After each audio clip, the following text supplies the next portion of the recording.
Bà xong gồm một chiếng anh nhầm xong bằng hai bị cả remote đặt Google account and password vài mà phải mũi bộ Vivo ở security version mấy cứ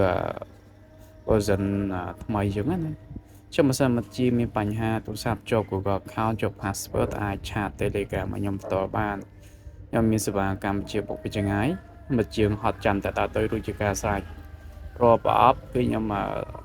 រៀបចំប្រអប់នឹង driver ទេពេលដែលខ្ញុំរៀបចំរួចហើយមកជាងគាត់ណាដាក់ដូចចូលរួចជាការស្រេចអញ្ចឹងបើមកជាងមានបញ្ហាខាង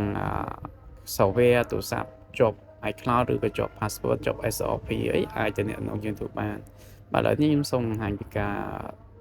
ដោះ password និង SRP ជាមួយនឹង EAT ចឹងឥឡូវនេះរៀបចំរួចហើយគ្រាន់តែខ្ញុំប្រាប់ឲ្យមិត្តជាងបិទម៉ាស៊ីនរត់ហើយដាក់ទៅចូលចុចពលាមមុខដកចុចដាក់ទៅចូលទៅរួចជាការស្រេចឥឡូវខ្ញុំកំពុងប្រាប់គាត់បាទមិនថាតែពពួក Vivo ទេពួក Apple Vivo Huawei រកបញ្ហាទូរស័ព្ទមានបញ្ហាអាចឆាប់មកខ្ញុំផ្ទាល់បានណាឬក៏មិត្តជាងមានត្រូវការជួបប្រអប់អញ្ចឹងជួបប្រអប់គ្រប់ប្រអប់ទាំងអស់ខ្ញុំមានតម្លៃពិសេសជូនហើយបើសិនណាមិត្តជាងត្រូវការដឹងស្វីសតម្លៃស្វីសអីមួយអញ្ចឹងឬនឹង solution ដូចជាបញ្ហាជាប់ iCloud ជាប់អីមួយអញ្ចឹងអាចឆាតចូលគ្រប់ support Telegram ខ្ញុំដាក់ link នឹងបានណាបាទឥឡូវនេះខ្ញុំឲ្យគាត់ចំណេញហើយគាត់តែបិទម៉ាស៊ីនរត់ហើយចុចបូកដកចុចដាក់ទៅចូលទេអញ្ចឹងបើសិនណាមិត្តជាងត្រូវការ solution ថ្មីឬក៏ចង់ដឹងតម្លៃឬក៏ចង់ដឹងតម្លៃអាទិវប្រអប់ឬក៏កម្មវិធី Mozilla អី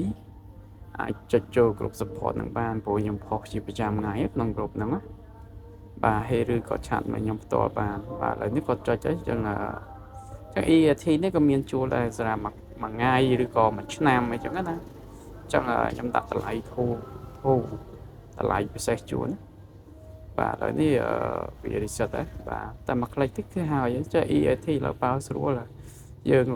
ងចុច search មកដែរទៅយើងចុចតាមវាទៅ select យក option គឺវា select ឲ្យសាច់អញ្ចឹងយើងអត់ពិបាកជ្រើសរើសញ៉ៃទេបាទឥឡូវយើងរងចាំមើលវា reset SRP នៅ password ពេលដែល reset បានគឺដូចរកតែម្ដងចាក់ណានេះ Vivo Security ថ្មី version ថ្មី EAT វា update អញ្ចឹងវាល្អប្រើ EAT ល្អប្រើអញ្ចឹងណាវាជំនួយការបានច្រើនឥឡូវនេះវាបងតែ reset បាទឥឡូវនេះរួចរាល់ហើយអញ្ចឹងយើងមើលនេះមកបើសិនណាទូរស័ព្ទមានបញ្ហាមួយយើងមើលគេមាន solution ប្រាប់យើងអញ្ចឹងណាឬក៏មិនជាងតែការខ្ញុំចូលទៅរៀបចំ driver រៀបចំអីចឹងអាចឆាប់មកខ្ញុំផ្ទាល់បានអូខេទៅរួចរាល់នឹងមិនសិនមិត្តជាងឃើញហ្នឹងកុំភ្លេចចុច follow មួយផងដើម្បីដឹងពី solution ឬក៏